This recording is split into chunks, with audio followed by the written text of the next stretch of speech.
Ia, whaatalofa atu. Mua ona aratu whaatalofa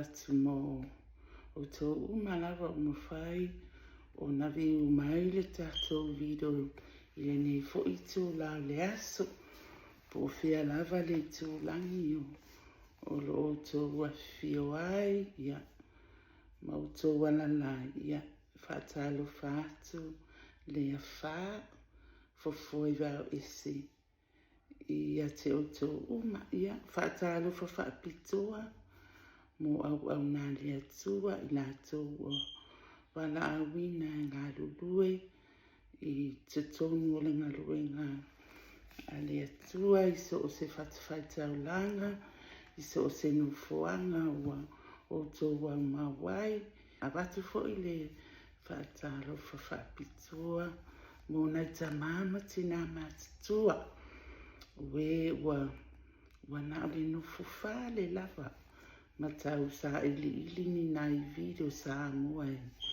e mata ai ia whaafitai pe a whai wa whaauru whale atu ia male nei whawhine I lo maota ia po lo lawa e mai mua ai I le video ia po le hafo I se whaasoa wa sa uni atu ia I le wha mo le nei aso ia I le mawhai o na ngalo tua ngane o uso o whea lava o le nei lalo langi wa ta ape solo ai le tatou watinu ma mawhai ai o na mai mua mai foi I lau foi whaasoa ia whawhitai tele whawhitai lava I le viuina ia ma like ia ma komeni ia ma share atu ia tatou video le nei ia ma isi video ma na wai ai isi video le channel ma fai foi ona I mai mua mo latu tele I mai mua ina a fai o le first time le nei wa la vea I foi lo wa awi I le video a le nei tina ia tina vai tina whaatau waa ia whawhitai ia viu ma mata a tonu lawa I se mea o ngai e te maua mai ia po o singa vaenga fo I mawai sina ata ia mawai sina ofo mawai sina smile fo I lea e tua I ai mai le tele o le mau mea e pisi ai lo tatou o langa I nei atu nuu ai mai se ai nei atu nuu e se le pisi o e sketcho o sketcho mo fua foi e le peila o sa moa I la u foi o ai kai mi uma o ke vaia ke le a foi kai mi relax ai ka mo fola yo ki lo ka fapia sa moa wa pe ya wa facinga to relax ele relax I relax kele ele o sa moa uma dai ya ngai vai na foi ai fa pena ia ai o lo tele foi o lo kava ai o la kava ai lo nga lulu ia e ka ke lu ai kongon ma ki ma au ka fale awala ko akele ngā lulue ia manai tangata fo i si o tatou atu nu olo o whai ngā ruinga ia o fo i olo ongo fo le whale ia lai pisi ia akelo ia fo i ngā le pisi a fo i le mati aku whaapea mati angi whaapea tanala ia wakakomisia fo i kakomisia fo I ngā ulanga ia whaatalofa na ua tele taimi o te sāwai lau video ai ngalua ai o nga whaapea o lea ai kaimi fo I ma ke kalakalango ai ama koui ai kua ai fia momoli atu whaatalofa atu isi o uso ia o loo I Phoenix. Ia sis a whai o le te mai mua mai. O te whaalunua o lea e ke aka mai ai au viro. Ia ai o mosi o uso e ua mawai mai o le tino.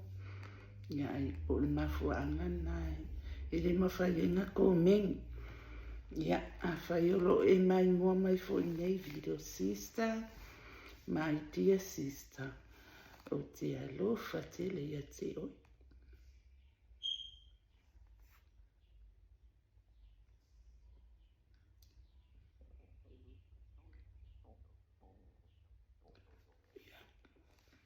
Tu atu. Ile atua.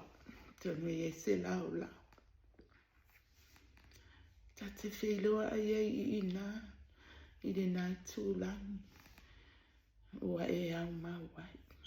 Ia. O le tausanga muli muli ana ngata I le mawheloa ai masi o usolia. O le tasifa. O ia le lua afes fulu fitu. Na malanga mai ai. Ile whaipoiponga siau tama. Siau tama teine le ulu matua. Ia, na ngata mai ai ina. Na mato I whiloa ai. A o malo sila. Ia, whamaria atu fo I a whaiwa. Ua malingi atu roi matai. I lumane. Ia, e whaingata le alofa ai. Ua vava mamano fohana. Ia. Alofangia I le atua lo malosi. Ia. Mawapia e o le tino malolo ina. Alofangia fo I le atua se o whanau. O se o usolo o tausia I siana tamatama. Ma siana tamatene. O le mainga lea. E la iti lava I le whana. La iti au te lamuneli. Po le tai.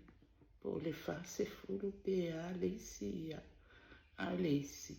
A tos furu on tausanga. O si whanau lea. Ia. Wano nofo lava o le va inga si o lato tina. Ma o lo lato. O lo la ua va anga nei ia si o latina. Ia whawhitai I le whanau. Whawhitai I le whanau e le whaingofie. Le va inga o mātua. Ai me se lava I tūlanga o maiwa. Ua mawai ia lato tino. Ai, o whamanu ianga, e muli muli mai. Whamanu ianga o le whanau e mawai le loto alofa. E muli muli mai. Ia o tō tali tonu I whamanu ianga na. A wata tō te wa ai fo I o whamanu ianga o tūpe ma meo materialistic, material things. Whamanu ianga le tino malosi o le tino maloloina. O mga mana onga o lo mana omia e oe malo ainga. O whamanu ianga moni lavana. E muli muli mai nisi mea. Ai o whamanu ianga na I te sili o na tāua. Whamanu ianga le tino malosi. Whamanu ianga o le poto mane ata mai.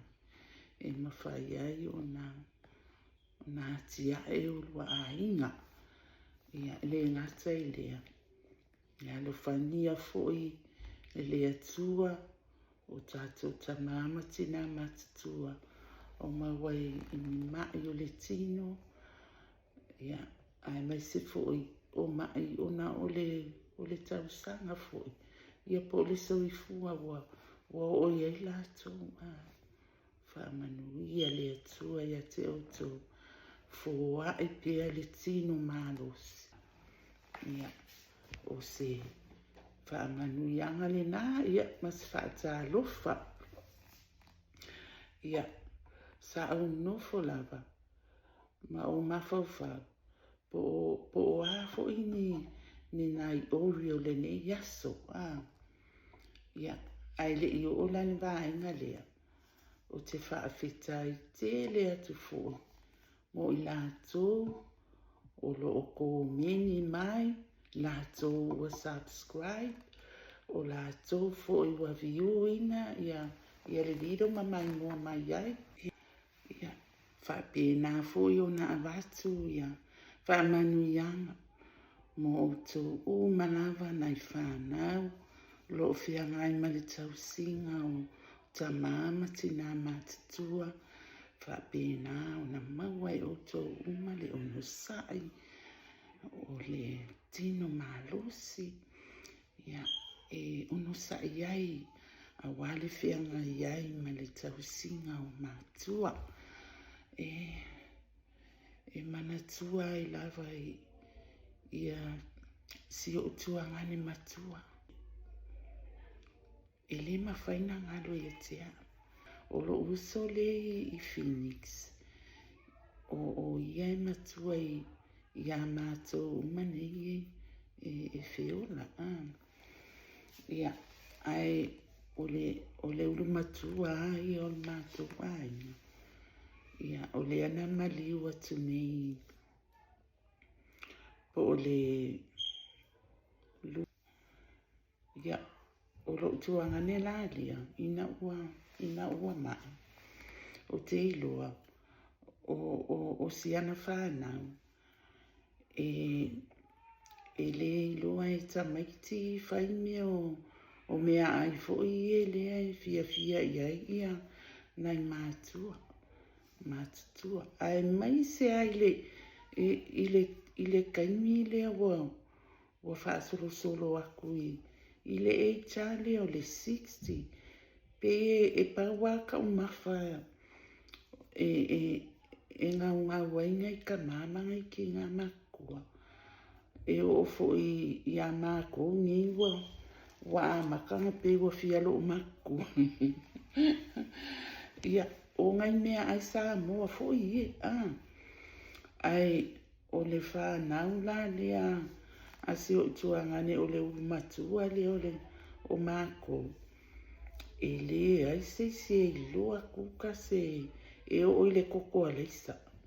E le o la uananga luenga e whai o lo uvili e asi.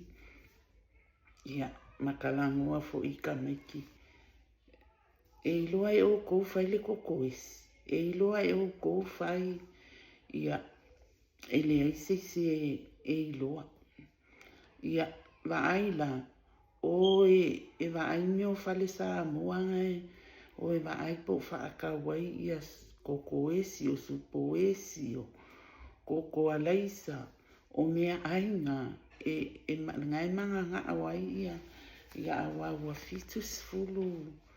Ia kaiminga wafitu 5 ia tau sanga o le soifua o si o tuangane lea le umatu. Awa mawala i mai o le tino ma le mawhauwhau. Ia, wa alu ai, wa a makaloanga ngā sauro mawhauwhau ka lo whai. Awa o kaimi uma o ke whaalongo kunawa. Ia, wa solo. He's getting worse and worse i le mai. Ia, ule ngala sa whaia i loa la u plan, tala noa fo i lo waina. Wa o manao, o ke alu e whaisinga o kausi si o kuangaini. O la u plan, la u alu e kuka uma ia, ka umafa ia sa moa. Supo esi, koko alaisa. Ni ai sa moa whai le wha ausi, whai ai. O ke mana malama le lei i ka umafa e fia si o ka kuangani. Ia whai ai ia mea ai sa moa fo ia o le sapasui. Wai o fo i le sapasui. le lo e sisi ka fai le fa ali fukalo le sisi e malama i le fainga ia kausa nga kalo ia va ai pe ma wo se fale onga ongia ku o le ka ku ma umanga ia e mangu e o ko mai le lua wai le fo ila fai lua i ke o fa pe ani o ko le ke le la fai lua le fai lua le la fai lua lo le la fai lua fe lo fa fa lo ke le fo ila fai lua fo le fa sua va ia le ni e fo ile me manga o ko inga ale manga o se ko lua e fa lo ia ka fa suava ia fo ile langa o fia ke ile lua wa lo o mea umanga sa ni o le a o walu i se lua va yaso o ke alu e fai kukanga langa le ke fa alongo aku i ngai o unises ma unifis ele ai se cielo o ale fa ali fukalo mali fa ali fufa ele ai se ia o nga o kamiki sa fanga ngawi i fafo ia mai pisi fo ia ngai fa ngawi ngaluenga ma ia ai o ke loa o ia mo kalikong o mea lava ngi e kaunga awa kawanga awa ia a kongu se sasi ngani i si o kuangangi fo ua le o ina i whangau i whaingo mea ai sa moangi i le se sasi lau whangau ia a whaapia o le whaalongolongo mai whaapia e mangu whaapia mai ui ia wa o la ngā kai a whaakele aku e nia kakala fo i pi whaalongo mai la uka wa ia kuia e pa wale kali ui ia ngā fo i la e supo ia whaapia ngā ia i se kuanga ia ai i le kaini le ngā malisi mea ngā wha kupu kele ngā ialo la ufofuanga ngā o lalo lai Wellingkongi le ai ngofo i se o kuangangi o se o kuangangi lea ngā kaungu o i New Zealand i le kasi iwa o ngofa ia o le kasi iwa o ngokolu ngofa ngā wai ai kasi iwa o ngofa kaungu o se o kuangangi lea i Wellingkongi i New Zealand o ke iloa la ai kongo o kangaka uma i New Zealand i le ngā ai Wellingkongi ma ai mai se ai i kongi polilua ke iloa le ise siele silafia i se o kuangangi sa suafa i le suafa le musu fale fe au singa ia le suafa o se o kuangangi ia o se kangaka kingo kele ia o lau whaalungu ia i sa peansa i isi papu a whai o soifua ia langa kupulanga ia o ke iloa e le onga o kangaka e kingo mawalunga fo i le e kau wavala aku i a o kingo mawalunga alanga lawa e kingo mawalunga ai le lima o lau kuangangi le ai lau whaalongo i vai kaiminga ai o le mafuaanga fo i ngā kuoa i le paku le ai e sa whaila ma ai o mea fo i o security ia o le o ingasa o peo sanga luenga part-time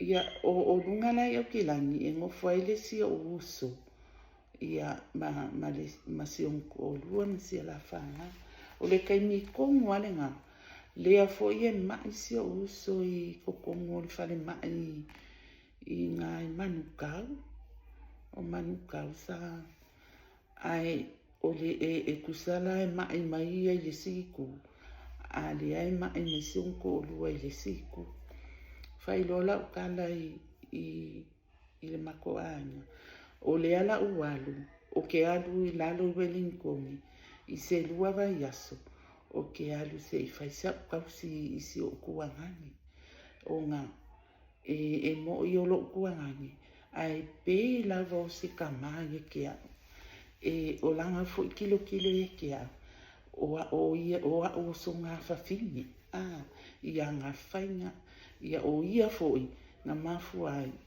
ngā o mai I ngia kungu wa aku ai lesi ku I la ucheni o se o kuangani le ama Malaysia li sa au maia Malaysia o kuangani sa au maia la ia au New sorry usa o leango usau whaakurus furu aso ke ka whau vai ka ninga lukilisi masi I le kasi iwa valu lima ngā umaloalo o whaau unga I le TTC I Malifa ia wa lolo whanga I o kuangangi e ke au e ama ia uli poki ngā vai kaimi I lo lea o ngā whai se whi au o elingi li poki le lehingi li poki ngā au mai ai maku ai whaafia inga ia lako I ngā ua I uleleila ua unga whaahu uleleia ule I le a unga whaafia ia au ma whaia I lo lako mea alo whanga e au mai a ua whaakawhau ui nganga o mai a New Zealand awa I le sau o isili poki ni le anga o ngei antis ma ngei anko ia wa o le mea sa ia au inga ua maliu ia si o ngai o makua e kusala wa o si o usuale a whaiwhi au sa o le lei fo e si o uso whaiwhi au ngā mafua inga I u le leila ua onga sa wa ai le ia o ma mea la ngai laki ai au ngā o laki ai ngai lo le vae ngā o male a makua a walu la I poru pe e kausi kele au o aunties o uncles o kasini makua I ia I kokongo a si o makongo e pe e kausi kele e va ai kele au ele mas o lo oso aku I ia ma wa au ele auntie oso aku I ma wa au ele uncle o so aku le sipiko la kilo mai le kase oka ele mafainga ele se si kepu ia o le kala le ngai ia pe wo o ye la kala o nga o le fia inga o ngai o kuangani ngei ma ngai o uso ia wa au mai ai loa au e whaakawhau. Ai pea wo makua ngea o koe ngofo o koe kikiro I kua whapea.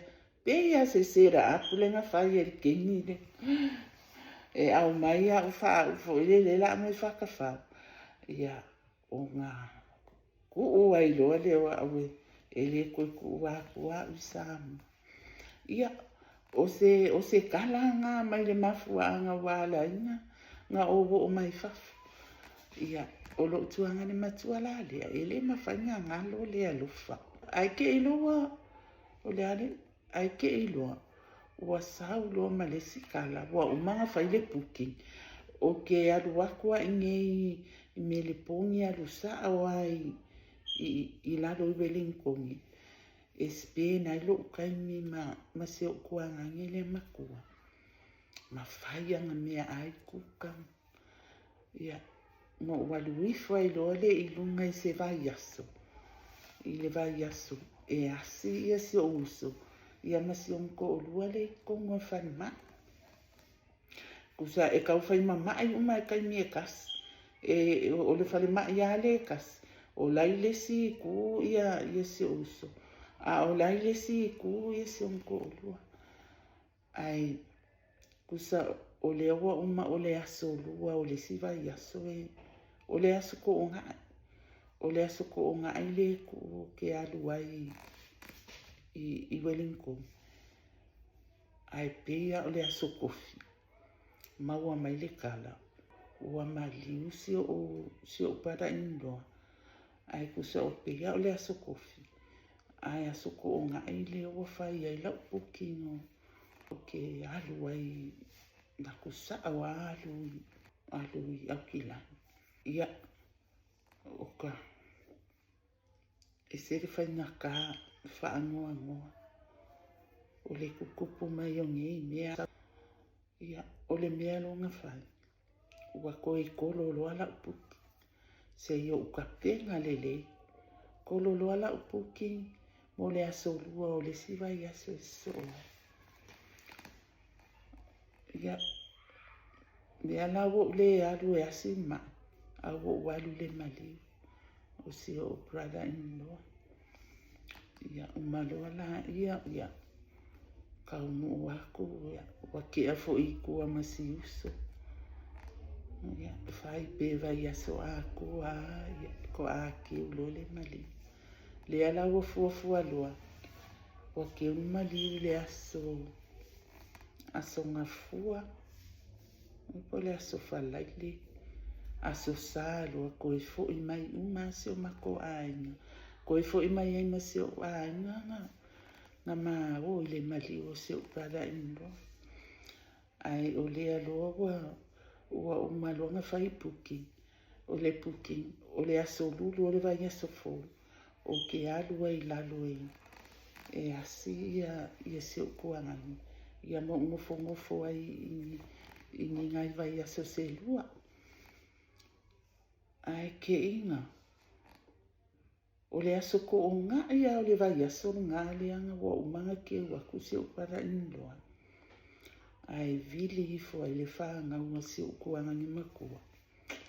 Ua maliu se ukuangani makua. O ka whainga ka. O le whainga ka. O le nginga. O whai aku fuafuanga ma. O i loka fia pa i aku i aise i whai aku sakakausi. Ia ai whainga ka ki le kala ua oifo. A o le aso sa le ai koe malanga umamai ai i Australia. Ia ngai ia si o uko o lua. Ia o ngai o nisma la kai ko o lua nga malanga ko i le maliu. Ia oka. Ka kele lo wha makala. Whako a umanga ke waku ia le brother-in-law. A le waka o mai le brother wa umaranga soifu. Ia. O le asonga o le ala. Ua whai loa ma whai ale. O le a o le alu i. Wa o le mea la le wakupu mai ngai. O a o le ala whaafea ngai ma le maliu le ngai. Wai le a i amasis. O lo o fea ngai fo i le isi o kua ngangi. Ma si o nga fo i a inga. Ia mamai fo i le kino. I ngei Australia. E le a se avangoa e le ma whainga malanga. Ia. O le a pe o fo i le ala u kalangoa i vaenga ia. O ngai whaanga. I la ua mo lima. O kele i o kele ia i le o mākua. A pe a o i le 8 fo i le wa e le o koe manga o nia ia o le whai aku e peisi i le mafukanga lea a se o kua ngange ia ma se anga whaanga. Ai o ke le play minga ia ngai o ke ia ngai o e kakaunga a oi. I le whaingala o ka umafa ia e ngā wa i inga i o kaku ka ngaka. Ia awange ai la kupe ngā wa. E mo ia le wo o wongos furu savar ia. E le kai ia. Le Pe o la fo linga la ngofo a ika ma faalo o makua ika. Ai o le wingo la kakala. O le e tiale nge e a maka. Ka kele o koe manga o ingi mea ai fo i o ngi pasta mangi fried chicken. Nga o le a o le a o la uka o loko le ngai singa i okay. Va ai se i a. A le ai o i fale sa noa e maasani o ke va ai e whaaka wai me o i a. O ke iloa fai le sua i a. O ke iloa fai ia wha makala. Ia o ke le iloa pe. Ai o ka o mawha ngai. Fia ia inga i o ka ko mākua. E lau moli mau. O ka ngaka mākukua. I le 80 leo le. I le 70s. Kwa ia le 60 ia e mo iai. Kau kele i kai. Ia o i le kulanga lea. E o le ba a maka. Ai le i luloko kele se. Mankua foi. E whai keke kele foi ka kui. I le ka o mawhai mea ia e tū mata. I le mea o le whalaua maka. Whalaua maka le pai pai. Ia ai whai angi ngai me vo ia kaua inga whaamali e le loko. Ia whaapalengi aku i sanga fruit juice foi lea. Le meo le smoothie. Whai anga fruit smoothie. Whaapalengi ia le mea ai. Ia o le singa kalo. E o koe manga oni, e le o koe manga oni e le eiti le makukuanga e mea o mespakeka ma mea whapenga. Ia e sala fo. A wale ave e sea ia fo ia pa whai a o lai ai fo i mātua o lai fia i ngā kaumafa. Ia ma e au ngā. E au ngā i wai e ai fo i mātua o whaafengkanga ngā tiu fo i lea ia meo o kalo o whae. Ia e au ngala ia le mesh. Ia e peo si a u kalakala ko ngai. O ngā wapi o koe manga kua se o kua ngai. Ia wa o isi kaini o ke vili aku. E a wa whaisau mea kau mafa. Whaisau mea kau sangi. Ai whai mai, waki ngā fo i nguku. Waku ia whai tamai ki e whai sau sua whai. E lo whai, pe whai se koko e laisa. Ia ai e se a kalilai au mai. E pe e complain. Ia po a fo i alani wha amataranga wa abat. I le tau singa o mātua. Ia. O nā ua sila fia e le whāna wolo o whianga i mai tau singa o mātua ia. Ia tau mawha o lai fia ia siona tina ia.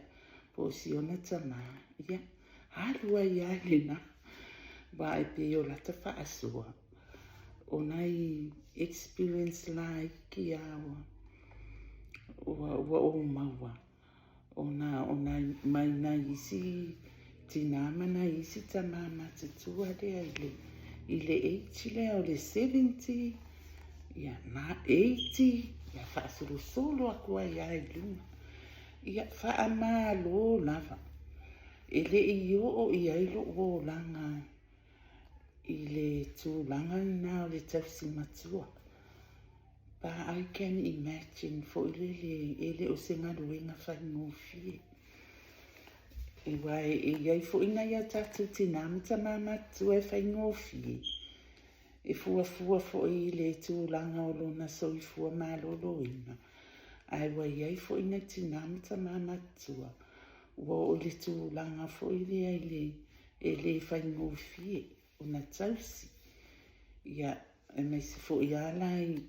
Ia i nato ua maua i mai fo i o le mawha o whau.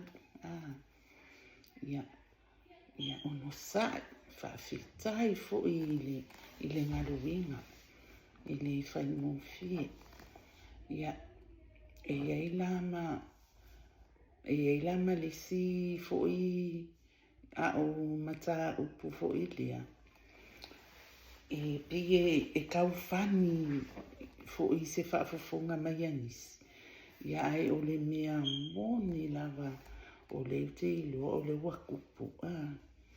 O le mea fo ilia e pi wa a makanga ngā silence ia kako le eiti le ia kako. E keilo le mafuanga o keilo ai le pe wa a makanga silence. Wa makanga kau kau fio fifo ile le lo kako leo. E wha asoa aku ia le wisdom le kau keiloa ia o se knowledge fo lea. Wa a makanga kau kau fio fi mai e le au ngā kupulanga le ilalo. Au ngā kupulanga ia la aiki. E kau ke wha alongo lo wha apea mai sesi. Ai, ia o kaiminga ia o ko. Ai, that's old school. O le ane mea ngā ua silence e vaenga lea kako. Kusai le o koe manga ngā au e koe la ngonga le leo lea. La ua manga ngā au e ka pē i lalo le wisdom lea ma le mala malama ngi o kako makua. O mea lale ngā o leisi mea ngā o whapea sa o le. E ei le video. Ngā o maua mai ai ia lesi vaenga o mea i o ke kalango aku ai. O ngā o le sau o le technology. Wa pe wa avea le sau o le technology. Wa amaka inga ka pe maali e akua ia kākongi le amakua. Pe a kako ki kilo le sau o le technology le o sau nei. O le kele o mea. Ua whaau ngā ia le technology e pe iai pili. O mea uma. Ua whaau ngā ia lunga le online. Mea whapenga. Ai whawhewhea kako. Whawhewhea kako nei. Kau kele i whiola mangi kele fōngi. Kau kele i e fōngi e ar kako malama i mea kau computer. Ai o le ngofo kako ma le wisdom. O le kelengi o le wisdom e kakauanga o ia kako whaanga. E whapenga fo ia a kakalangoa aku i experience o le simea. Wa kilo fo ilea wa e lack ia le malama o kako i le computer mea whapenga. Ngā pēle o le makanga silence ai ia le 18 ia kako 50s da 60s e whiololo le 40s. E whiololo le 40s o laenga maua mai ia e akongo e whangangau mai wa iai computer. Sa moa foi ngā iai computer kako vai kaimi. Ai ngā o kokongu a whalwhaina luenga. Ia o le kaimingi kako mai fo i whafu. Ia e li whapianga whaingofianga ngā au mai ni computer i kokongo kako inga i kongo kako whafu. O la umala manga le ua iai. O laka i ka ngā whukuanga. Mō ngai mākua, mō ngai ki ngā manga i ka māre. Pe ele o ia se langonga fo le e kakaunga i loa. A leu ke i loa wa kele. O mai. O mai se i whai aku kako whekau inga male au la iki. O mai e wha leo ia le wisdom. O mai wha leo le wisdom. A wange i kau nia kako. O ngā ole malama le wa maua e au ngā kupulanga o vai kai mingi. Ke lo fia aka ia wa e kai mi pe e mangaku whakau waa fo ile pe e mangaku mawala. O ke leo whai aku la wa o la uia whaanga. La wa malama ia kia. Ua lewa kelengo o whaia mele ki ngānga ui lo ke le lo whaanga se computer. Ai o ualua. O ke alua e computer. Ia e kasi computer. Kai mila ea au onga. E popole ke le ai wā ai mai wo ualu se computer. Wo ualu se computer po ke loke se laptop. o le lako pōlenga. Nge ke ua o mai fo, mai ua utili tinga o mai ia ni lako assignment, po o mea fo i o le a onga o lai mana malama kamiki. O ke le iloa whea lua i fo i le i navigate my way i mea i o ke manga awai. E popole ai la, ai ngā hape, o ngā o le ngā hape. Wa avea lo fia i lua fo i le o. Pe whawhia ngā lui i, whawhia ngā walu i, ngā avea ma mea wa fi wai e suela ko asami. Ia oka i ko le ki ngā kake musu kake whai aku i ei. Le kali le whai mai isi kai not me, wa aka wisia, oinga, not me, ia, o loka mawhau oka i ko le ki ngā. Waka fia whai aku not me. Ia alanga lau ke loa, yes, it was me. Wa fi ungai ka mai ke sue assignment ma mea wapenga. Ia, wa ngā le kiliki, ai ka kele i loa, ia o leo. O me lalo ke fia aka i kai mingi, ia aka ni a peka ke ala ku se bank, peka ke se whai mai. E ke i loa alu online. Koe aka whako i o mga ko o le vali ni. Pea e se mea foi le e fia whai. Ia, wa whai mai po ke i loa alu online. Wai o le kele foi o mea, wa mwhaianga e alu si aki au. La wasi la fia e ko akil. E ke i loa se ne mane. Koe o ko whapea fefe e se le, ia i po le kilo mai whapea e uli lo ka pa upea. O mea ngai ka uai. O de le kako le iloa e kau ki o sa e ua. Sa e ua iloa. E o fo i lai le mele o kako o mai. Wha leo ia kako experience o journey. Como e o le wisdom. Le wisdom ngai. Mai e kako mai. Se i whai aku ar kako kau mare au vai nga ia la aiki.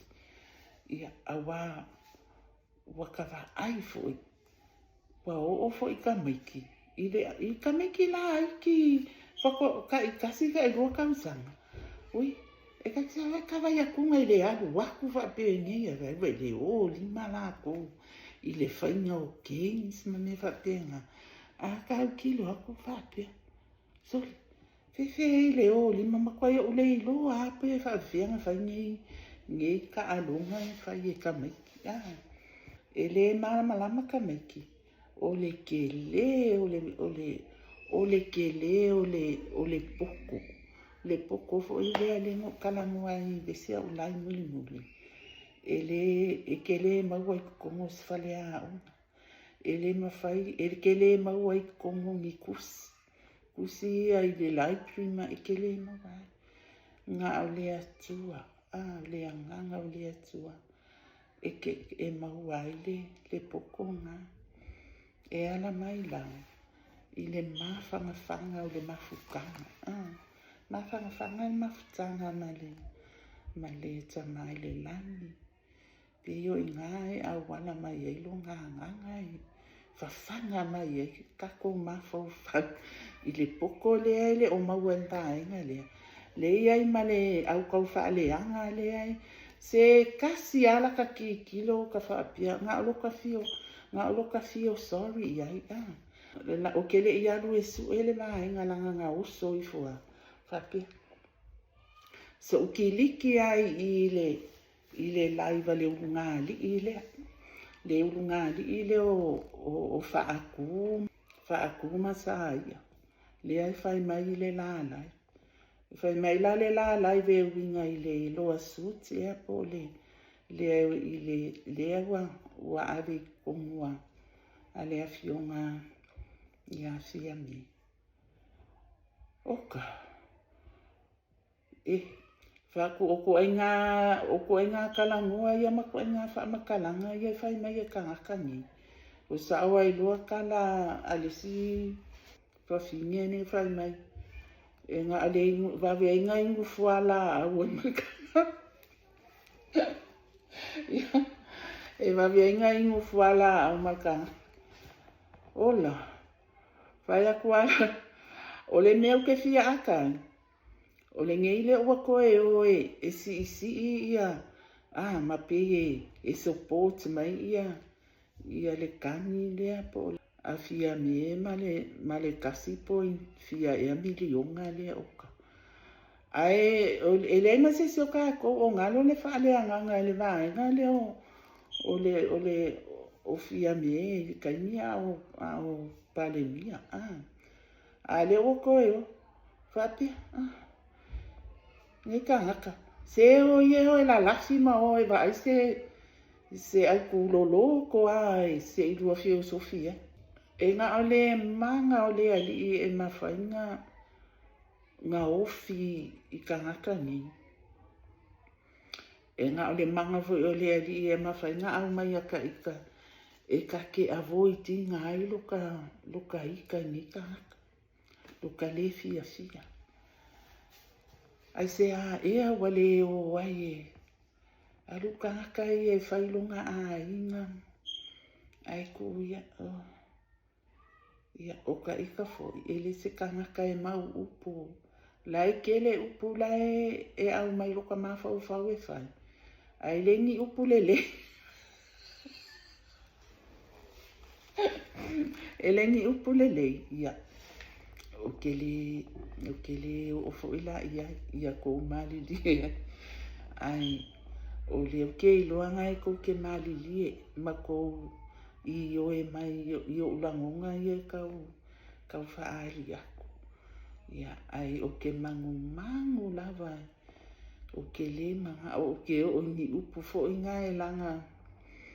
E le maasangi e loka fo i ka ngaka ia a kongo e whaapenga uko. O ko e mai mua mai. Ai maanga ia pea kako kalakala ngoa i nisi mea O le lau ke fia kala ngoa aku le kele o ko me i whawhekai a ke o ko. E se fo ilo fia. O ke whai vido pia. Pea awa ai aku ia o lea e fia mai ko a kele i ngai o vido e whai aku ma ufa asua. O a ufa asua, ke wha asua i le mea lai sau i lo loko, ma lo mawhauwha. A kongu e tisa kui lava nisi, wai o ke wha alongo so o ai, i ko e ngā wha makalanga ni, wha apia, ia e sau fua, wha makala mai fua nga ia, ia ale o le ngā, ia lo wha makala mai fua mea ale lako, wai.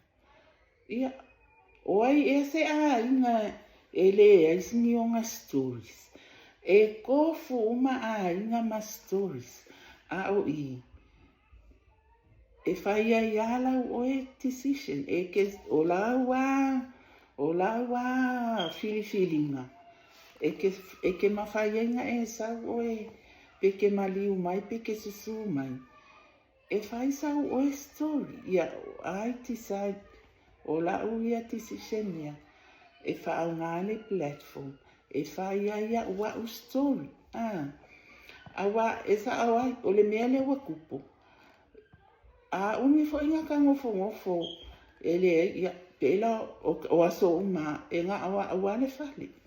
Wa sa whai o kai mi sa ka mawale awangoa e whainga luenga. E ka ke alu aku ia e whaasua, fo inga li kalakala ngoa aku i lea, ia o ngai e fo ngai kenye Samoa, e uia o ngai ke ngiki e le iloa wha Samoa. Ia o lai malama pe aka kala ngoa wha Samoa.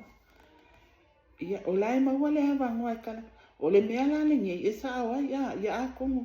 Pion ko whaafonga mai. O le u koe whai kaua i ngā ua umale lai.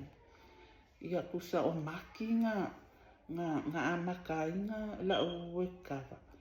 Ia whai kau mai lai o ko. Le wafi o ke lopo wafi kumasi ngā. ua fiku masinga kalunga ngā wekava. Ia ole mea le ngai lefa. Se vanga ngā o ke alu I o whesosoani ngai o grandchildren e ka penga. Ia mamai masia o tora drop I le kea. O sia ngai au grandchildren e ku uala ko le kea. A o lo o mawhauwhau. Sai ai. E ka kaunga o ngofo whesosoani e kausia. E va ainga ia o grandchildren. Ai ole malama fo ile sau ma nisi fo whaanga o whapea mai. Ia, alu do whatever you want. Ai fia whainga luenga, lei fo ingai. E ke alu se a koe ma le whale ma. Because o lai loa ngai kameki. Ia, wafia ngai kausanga. O le mea ale sa whai o le kausi o whaanga. Whale kuka. Ki ngā laka whina waku, ma pewa le kaimia kausa o loka le fia whapipula mea na ina. Ngā muso o ke ngofo wa aia, ai ku usi au whanga le whale o ke le manga au ave ngofo anga ia. Ia, ai nā lawa whaamalama mai ia. O langa ia ngā tiute ki uke. O le kausi o langa whanga. O la fo e whainga lue, ma le si mea la fo e wa pe e maa whanga ia maua. O ngau si o nis, o le kamasi o so lea sa whewhi au lea sa o ngofo ai fo ina. Lea e pule I le child care lea, o se child care ke lea fo I ngile ngā māko iko. Ia, lea la e maua isi maa whanga. O ngā o ia le vaia ia. La nga ke vaia I fo ia ngai o ngā kei. Ia o ka mea ia wa whai nei wale wa ka le koe whai ngā luenga. Ia le ai mangisi le whai. Wa mawala ni mea fo le ka ke ngofo ia. E pe o le mafu anga fo ngā ia la inga o I Facebook ma. Wa pe wa whealu wa ai le whale ma. Ma wale ese mea ka ke le iloa. Ki ale ki TV e makamaka I le YouTube. Ma whaalongolongo ia waki le telefon. Ai mo ia ele kukusa. E maa ngai ale kalangoa. Ia ol mea la ale mau. O isi kaimi walu ele kalangoa. E koe kalangoa kulis kaimi pe wale iloa kaukala. Le vanga kui e tila YouTube. Ia e kongi a e ngai video fo ie. Pela e kake ngau e kake sau e whaingi video pela o le mele whai mai e la ko o aso uma. Ia, ai ke iloa. Wa o kau loa e le video ngā. Le whaapea o le awo mangkua o le video o le miliongia fo le o Elon Musk. Lea ia ngā videos ngā e winga lai le sawa le technology. Ai sawa I loa la ma le sivaenga le whapia. O le ua silence ai ia kangamakukua. Ke lo whalongo aia. O whapia. O ka le make sense. Ia lea lau o ka mawhai e whaapopo aku i mai nisi upu. Bila upunga vai. Kako lea I le eiti lea I kako me. Lea kau ke ngofo ma le kele o le wisdom. E mawhainga ti chai ia kako whanga. Kako wena ai se whanga. Kusa o kako au ngā kupulanga uma. Au ngā kupulanga o si o kako aku mo I Samoa. O ngā wa maa losi ke lele mea o le technology. Ma le mea la leo mea ia o fuala au whaasaina. E se kake mangu si o kako aku mo. A wa ale e se fofo. Longa winga. E le kaimi e le koe e se si mai whafo e koe fialu I Samoa. O le ale e sefi. Ia ai whawhikai I le whainga malo. Le awa amaka. Le wa amaka. Ia, o le au ngālanga Pe o ke ngofo wa uma loa nia o ke pisi. E ia so o ke pisi. E ia fo ia so. La ia me fai au whapia lea. Malolo ni ia so. E ia lau apoime. O sa ungi e lau apoime nge. Ia e pe koe luai ku la le. There's plenty of time. O le aso whalei le nge. E la apoime i le fisi o. Pe koe tu moa hours ia. Le ala ke le ale kaingie. E whai a koe sia o live nge. E umaloa fo e langa whai kako live. O i kako video. Vai o ki se sea koe le live. A o au ke le live. E alango le live.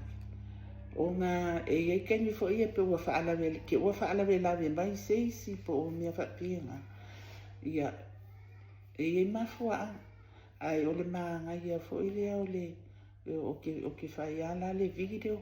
Ia ngā lou te lola ia lea. Ia. A koko mengi mai ia. Se le ke whai kaua o mako mengi. E le se ko mengi o nisi. Le se ko mengi o nisi a ke au. O ke whai kaua o mako mengi ia. Ma wai fo i singa u simaya. Ia ma singa u aka. Pia sau fo i ale ko mengi.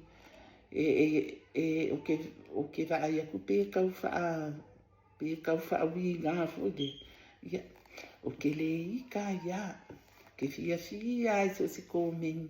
Pa wani me ia ke a whawhikai. O lai mai mua mai. Ia ma ko mengi mai po le ala whali ko mengi. O ke kali aku a. A whapea fo i o ke le kali aku. Ia ko mali ie. Ia waka ke fiu fo ia. Ia la ka fiu fo i. E omi ma. Ai pe o le si fo i ngā. E ke le ama fua anga wa. Wala ingo manga au e wha leo aku wha apia ia. Ia o mafau whaunga. Ia wa akalu fo i ko mengi i Facebook. E ka ke fiu ia. Mangkua ngaka joini le Facebook. Fia. Ai po le 6 years ago. Ngaka alu ai o ka joini i kulupu ia ai le i. E le i whaia le sipaluka. E sipaluka lunga. Le i kaikaianga o le sipaluka. La whakoa a maka ngā whaasala lau mai fo i lea ia. Ia le maenga whaukwha ia le fast. Ia kui e te ai lua kurupu ngi. E u ngai mai le pāki i fōu lea. A lea fionga i lea li i pale mia. Le kaiminga whakoa a maka mai. Ia. Se wa aila i le uminga whaile ngei mea o le omi. Wa kālaku. Omi, ia. Wa o mai lai le kaiminga. Ia. O kaiminga. O lai. O la kake 54 or 53. O le alu. Wa kaiminga. Wa maka e whai o le. Waka le lava fo i komi. Waka le lava fo i omi. Ia wasi le alo le maia le avai. Ke sa waka relax. Ia makakalango ako. Kusa la le wale koe omi. Ia fo i le ma wha ala fia i kokongu i o le. I kulupu ia komi. Aia waka sau ka ke. Whai sao ako a saka wha makalanga. Ma wha aleo ako ia. Ia luka ika o ka mangaku ma o ka mawhauwhau. Mea ngā, vai o ke encourage aku a ia o ko. Ia tina mata mawho i lai mawhauwhau e whai se channel. Se mawhauwhau. Ia pusa e leanga. E leanga sa lai sisi i le mea le o le sawe. E sa wilunga le platform a le YouTube ia, po le Facebook, fili a o e le miai. Ai o la u ene karate, o susu mai, o mai e wha leo kako, a mai le wisdom i whafo, wha sala lau aku. Langa le la akau nia kako i lalo. Ai o le a wha apea o le ek, fo i leo le malama i le, i mea kau technology. Se isa e wa whai alau o e laptop. pe fai ala mo le pe le fia onga ole vaenga nga ia fai le course ia short course fo nga le fai le course ia mi ia kai mi fai fo iu langa ale makoa nga fo ima mangai kamiti ia o mamua over course fa me wa over course o ke fia ia o ke alu ke fai course ia mai fo ale course e ka kele o fai ngaluenga i le vaenga kongu le fai laka course o laua ia i le mala malala ia sa walu fai la o course computer e awa mia fo i o fai nga o presentation o show slide show ia fa fianga e alu ima ia fa penga kele vaenga ia fai la o course nga o le technology and information i le certificate 4 ia fai o security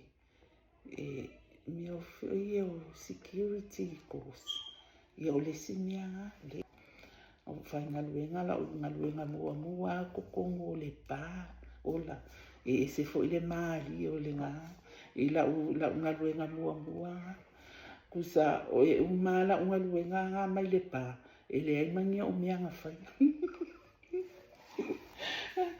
ke fai mai ai ke o foi lo fia fai ngaluenga wao o ngaluenga ia o nginga o ngaka ma fo ngile bo makanga le ma fo ola ia mai le sefe ai ola ngaluenga la ngai le pa i kai le city i le area nga kusa pasi mai le city a kua ku ngai i Chapel Street le ngole ole area o inga kele ko kiki le nga mea kua night club o mea fa pena ai la le pa la ia le wa ke ia wa ku le siva nga ai so i le pa ia pe ko ngeki uma ai ma ia fo nga kele ia mastur awainge i o le o ke fa kele le o me ia polo kiki le pawanga o le urunga le wa fai ba wa pe wa fai masasa ia le la ka wa ia o le pa la le nga manga uni ai se kenye ia wa apala ia i loa wa fa sala la ia o apala ia i loa au la ku ola mamau ia o nga lue ke la ia o nga ia ke lopo wa fai nga luenga le ko akasi la ia o nga umale ko au no o ke alu la o ke fai nga luenga o ke amaka ile ia ke amaka ile valu le afia ai manga va po le kasi ile lua ile kaya le vavea o kai minga o nga luenga au ke try e pasi mai le sitia ia ai mangkua la nga luenga mua ngai nga ua umala la security course o walu lo fai nga luenga fai mea makua nga mamau ke lo fa so walu pia so walu fa ngale nga luenga lea mawai ia le experience wai ese ale alu le course ia ese lo le alu fa akingo nga luenga ia walu lo na ia au la ku o le vai aso anga lo vai aso mua ai po lo nga kolu po lo nga fa ia langa i kamanga ke va ai ia kingo le ale awali o le simenga luenga ni fia ia fale ia ku ia kama ia mai ia ka ko ai kingo le fo pe ia lo kingo ko nga ia langa le fai o fo ia ko sila fo ia lo kingo ia nga ngos fudu ia steni ia ai maka kia maso fo ia mea ke lo o mea ngā lai ngā kalia ia ulinga luenga o ngā lai fo iki lo mai vaenga o i whaapea oi. E le vai ia kingi Samoa le. Ke le fo i maso ia i wa ai aku le e kuku mai i lima o kingi Samoa. E langa i kamanga. O ke wa aia o ke whaapea pungi Samoa po o ni konga. Po o ni. Ai ke e loa e les kama Samoa nganga. Ke ia wa sauloa a broja. Whai mai, ai o Samoa o whaiku. Ia, ai o Samoa. Mai, ai, ia, ai wha Samoa mai, wha mai o ia Samoa. Ia, whai mai lo skama. Whai mai lo skama ia, vai. Awange e alu, va ai aku i sesi o lai pe wa o ngā, kākafu i ele wa pe wa esele behavior wa o ngā kele, wa o vale pia, po o amia ingu wa. Awange i e alu ia. Ai va ai aku skanka fa pena. Nga e saule ia ale ia alu i ka me pe mai ko akolu la ko ia. O whako, okay, thank you. Ia, kei loa whairola umianga. O ke wa aia kuloa la pe wa a makanga kau kalakala vo isi sima pe fōlinga mai o le a ko se kāka se trapo vo se fights po le a se nea la kupu. O le a le kupu mai o kafa a ko la i o uluma ia lau ke ku kongo ai a lo fa me ia ku ai ku o ka amiro i fo wa ka i kanga le awali nei mai ia ku i o mai do ai ka mai o ku ai o e faisi mama ia o mea le ngo fa ia ku ai nga o marele ia ai pe ko lu e pe fa ma singa wenga o le la valu le mama o ai faisi mama malisi mea e kuwai ngo umanga pa. O le o kele a usi ke manga wa le lua va veau po le kasi. Ua late kele a. Lua fesu kasi nga amakai mo fai nga luenga i le security. Security o fai nga o ingala. Kusala o le kolu i le farmasi nga. O umalo ama o le koifi alu e. Ai kusari kai mi a koa nga le ai mangia o mea nga whaia a. Ngā lo ku solo ai ai o nga e whai mai e makalangoa fo la manga isi fo i kama ia ngai kama Samoa. Ai pea o ngai kama i pea e whanga ngau New Zealand pea. Ia lea la e whai ngā luenga i kongo e whai ngā luenga part-time mai fo. E ngā lea fiafia e o ako e whai ngā luenga. Awa o la ngā luenga ne ngā. O ngā o lea aia o ngā a whapea lai maanga wa mesima ko aina. Ia whako a mawa lole o lo ukai nye. Ia Samoa. O le o langa na ngā le ia i pe a whai o le ke mai mua mai ia la ko mai Samoa. O le o langa na ngā le ia i mā ko whafu. A maanga wa mai lesi.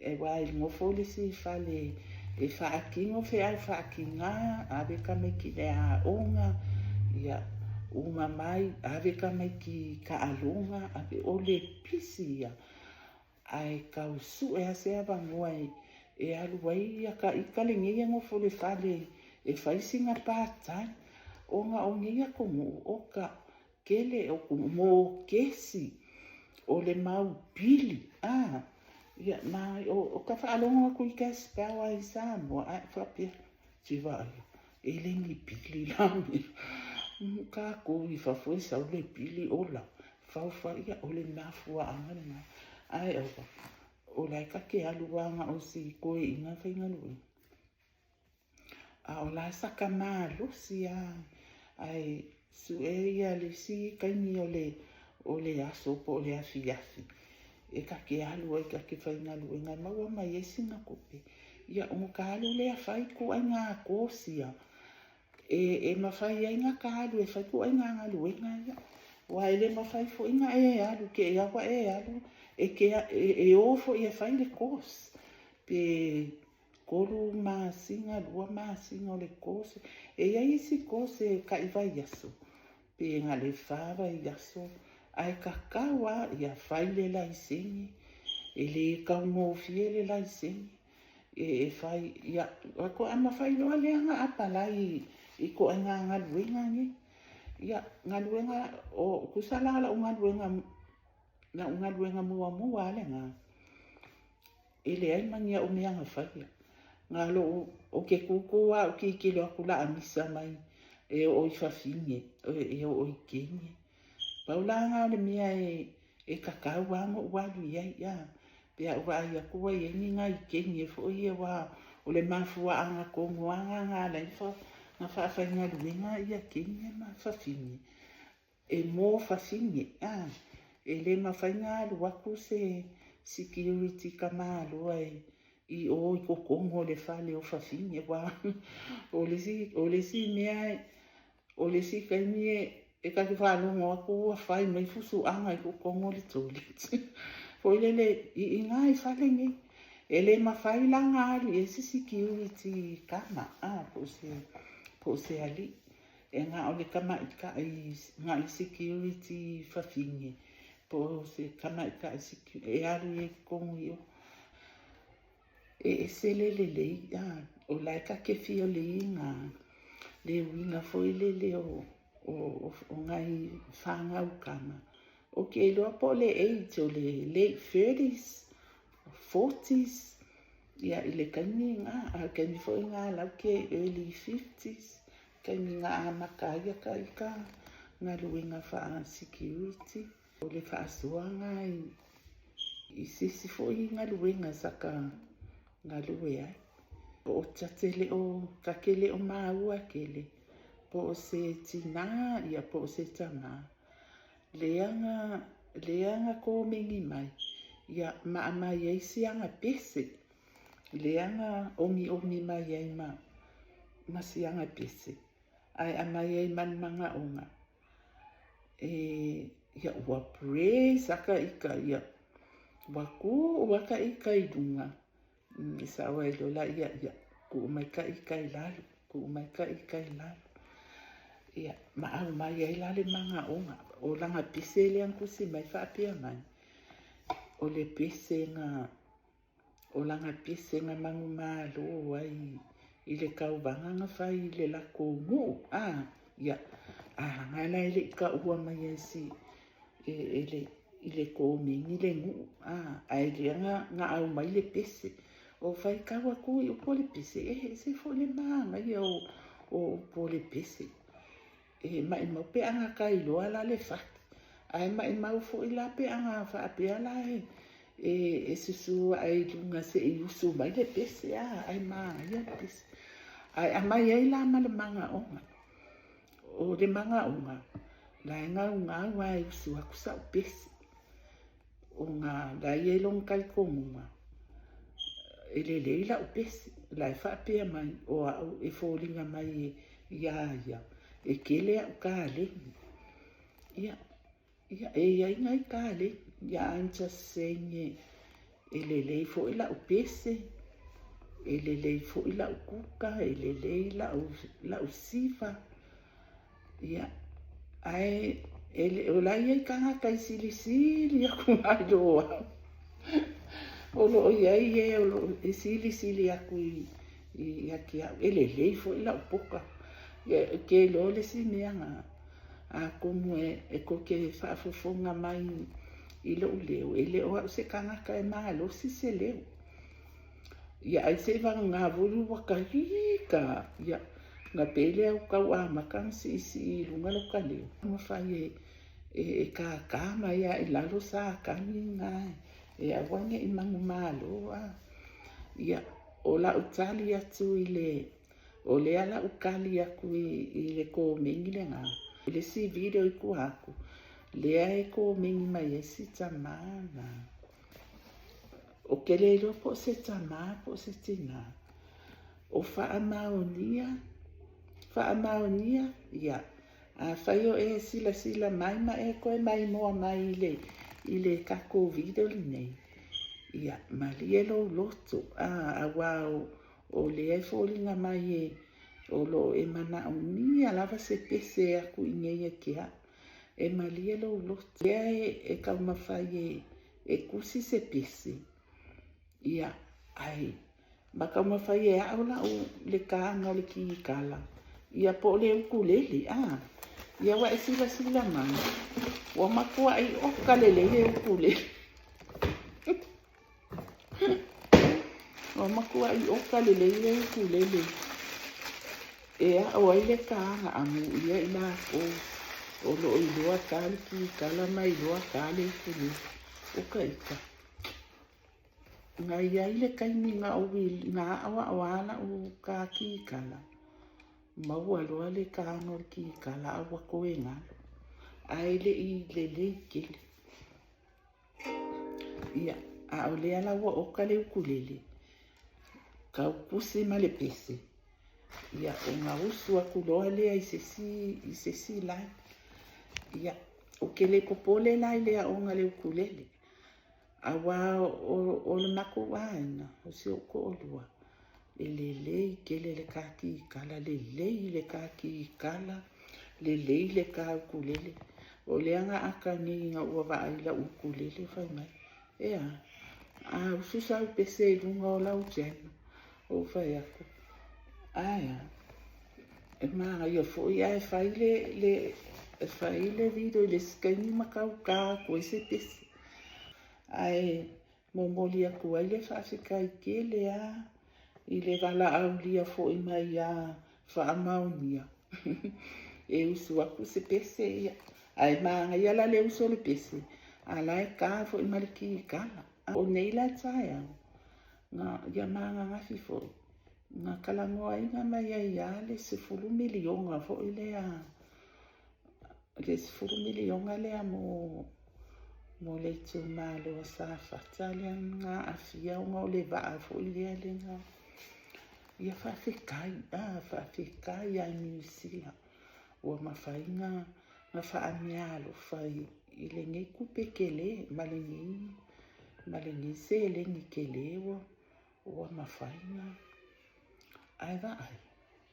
kako appreciating yaka ikaya kako whaafikai wale mo whaalongo ako ua kalangoa mai ia o kele o ko menia ia leala avea fia ui la uvido e whai aku ai fo isi mo o manga ko e winga le ngā makau ia ka ika o mea u malenge i o langa e o fo i lai le sami e le o se kako o sami o le sami o ngā luenga ma fuafuanga o maale atuanga whai mo kako ko wai mamangu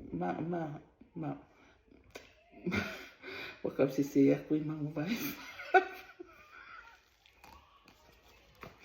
ko wai mai fingo kai se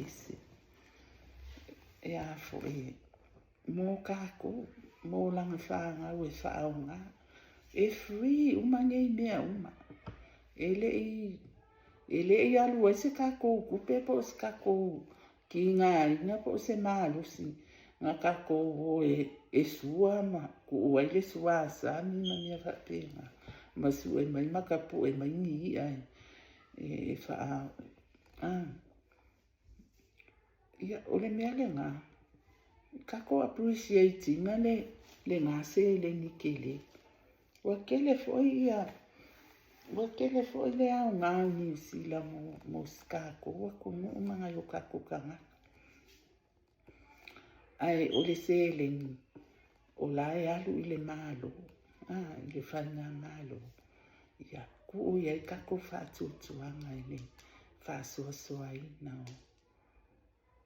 o le se le ni ia wau ke iloa e au ia e kakawanga whaamangu ia inga foi ia inga o mo le ku malo ma awa foi langa ngalo foi ia kako e iai o le sami e le whaapia foi le o ia ni pa maka mai lalo le sefe so le sami se ia o ilungo i le ale mamau e pui ai me o le sua o lae e le lopo o la was o isa vai ile le travel le sua ule ngi ei ave sua ola o ia akula le siku ia wa fa le anga nga u male le sami ako le nga le ocean ako ai ka ko fa fika yo keloa o le sosoani o le akele la vai isa faka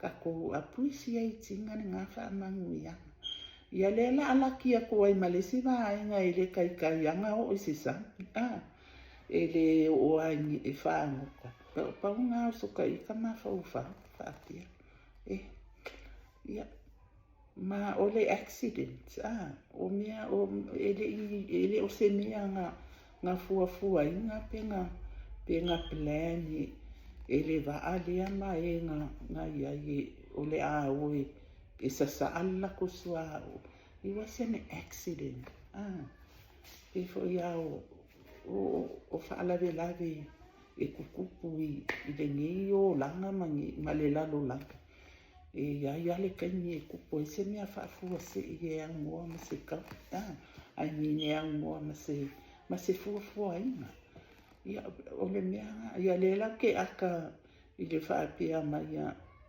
i la fa longo aku fa aswa e wa manga nga au nisi o le ku malo e fa sikisengi male ku malo oka kai kelele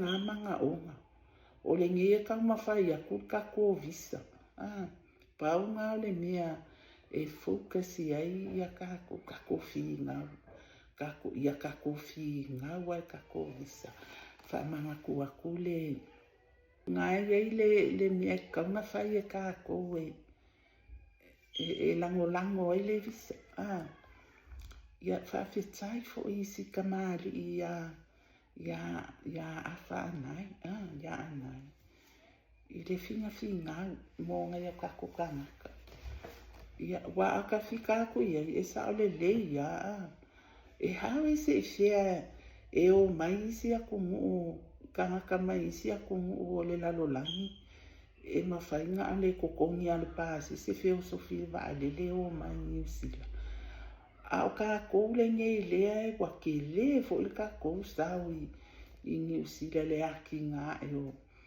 o New Zealand ia le economy ma a ngei e safa solo ngai o ka kokanga ka i feo a i solo ma kokongi ngei kupe ka ufai ai visa e o mai ai New Zealand e fa se nga fea le nga mea le nga ke makua i o lango ma uia mo ka support anga yei se mea mawhai e nga ka fi nga ule mea lea e wakakau mawhai ka ke ala ku ka ke tio ina ko i le tina fa a leo ai lo ka ko le fea o ngi ko ai nga mea pe ia le mea le wakupungi i Samoa e fa fea o nga fea i le ka ko kilo le nga le kokongi a le pase se o le sanga ma o so le va ale le malu i Samoa oi se fai e fiangi ka ngaka i Samoa i ngofo o i sanga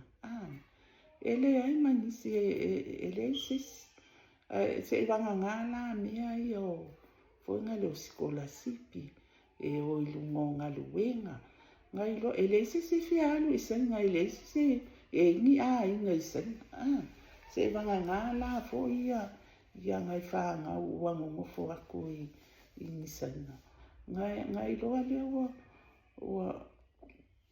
wa se kanyo fa pe le sanga ia ka o sanga e va ai le si o ko lu ala ia awe ia mga isanga wa ia fo anga isanga lele inga isanga lele ia o lai o aku afia fai ko lua i ke ni Samoa e lai alo famoni ia e pe o la ka ikanga fi ngau ia ele o le fi ngau le o saka o ka ikama fo ma o kama ngaku fo i mea ia i le visa le ai mo si o ka koku O ngā o le manga o ngā lea e au mai e isi ia ke le lopo o ai ka ke ofu. Ka ke ofu. Ia appreciating ia ngā mia ua maua. Ke le ngā se lengi. Ai ko o ko whakokoanga whai ngā malo. O ke iloa. O lo o kilo. Mai le a mai e se ele whai ngā malo. O se kala whaale kongo mo o ko sa whaka. Ia o au fui. E fui lo piko sa whaka. O lo grandfather o le sa whaka. Ia e peo ngai mea ngai kala fui ngā le ngi kaini. E kala whai mawai se kako e vanga. E lama le si kala vo le wale vanga. Vai. E le se poka. Waka kama whai fo e kau kuunge i meo poka langai. E kau mawai fo i le si kau whaawinga si se fo i poka. Lea, e le o kala o maa o poka. Ia le poka ia fo le kala mo. E o kaimi e mau ke whaakasikasi ai lama. Pe lao si o uso le ai New Zealand. Ia masi o kuanga ngele i Samoa. Kaimi ma ke whaakasikasi ai. E pi e koe kalangoa makali ea. Ia maa ua masi o uso a o malaiki. Ia a whaila mako mea ai. E afu. E make lau a masi o uso lea e makua e kea. Ia i ngā la vai kaimi o lau fo i e lea. Lau Samoa fo e ngai. Kaimi ngā airo. Le kai anga o mainge i mea o lau ai Samoa. Ia a lai wha o ngāla le lau nga. Ia ai kawa i le meo le lau wha. Ia whai lo mako mea ai le afiasi ngā. O le mako whaalifu ulu. Ia o whai. Ia male e lengi la. O le whainga la o le mea soli. E kasi a le ipu mafola. Kasi le ipu mafola. E kasi vo le fasi ai au mai. Ai se ai maa ua malo uso le. Ango filua. Vavai loa kusa e kasi le ia ai vavai. Ai o kaimi e lengi i le ngāwa i kaimi. E lengi a la popo a vo e ngai. Pe o ia o le apa e lengi le tai o maisi. E lapo e pe lua e awai la popo ai kongo le apa. A o ia ngā ia ai pe wha ia pe lima ia. Ia i kongo le apa e lengi. Ia ai au mai loa la e kasi le ia. E kokong le ipu mafola. Ai ka angu filo maa o maseosu. Wawai loa ka i afa. Afa nga ia. Afa le wa abe ala nga ia. Afa ila nga ia iku. Ai afa ia ulia ua iku. Ile ipu mafola le kasi. Ia maa ai ala ia. E salo ale piko al kangaka ia. Ia salo fa apia. O lo uso la e aia ilanga ia ku ma aia langa ia oa la fa pele la o fasi ele la fa pele salo mai au kafa salo mai au kafa le sua vai vo malo ala le ele ni ala o kengele la o sister le vo malanga ia ale nge ia fa ala unga luenga le salo mai au kafa la fasia la fa pele ala fasia kelo sika mai ai penga singa se konge anga ngali liu e se ilo ulu ma le mamia ai o ko ki lo ko la lo i leipu voi vale esa wele ai ko kelo nga kango nga o kilo ese kango mai lo mala o kenyelea a koala la o ia a ko ai fa ai fa longa i longa muku vange fo kilo fa pe po fe ala le ni nga fa pele avele ko kilo ko ilalo wale ese le ni voi ai nga vai la aka e awa pu ko ngole o le nguko la o kenge le lo uso le ai vai la o makua i o ukangi ai fai mai ia se o kama wa la ngo fo me ala o fa apia fa sanga ali fa sanga o fai me se o kama se o kinga la me waka la me wakangi ia wa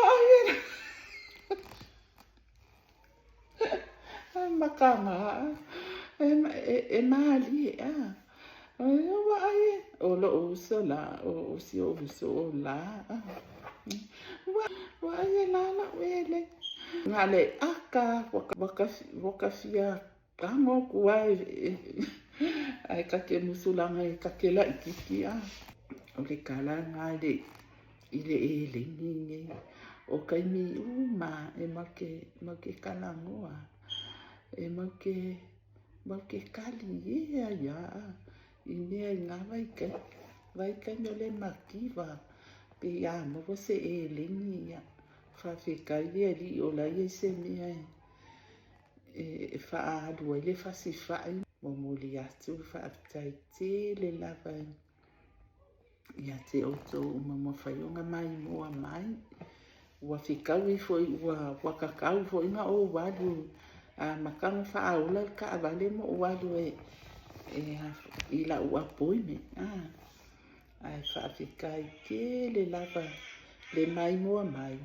la ka mawhai aso uma ia whai asin kako we vanga whai sin kako we vanga ia mamanga kua whai so jeno ngai ai kele foi le kako whakaango whai le whaama ike kako kilo aku i kako whai ngā malo le kele o whaama ike ia whaama ike mai la ko i Samoa mani ka mawhai ngau si o kako aku mo ai whaama ike aku foi whai whaapele ngā le au ngā kupulanga le alaiki ai kau ke le iloa whai ni whaama ike ai le iloa ai fo ia kako ia wanga fo fali fai fo ni kako whaama ike kako mai e share ko le lalo lani ia kako experience ia o mea sa kupupu le kako vai kai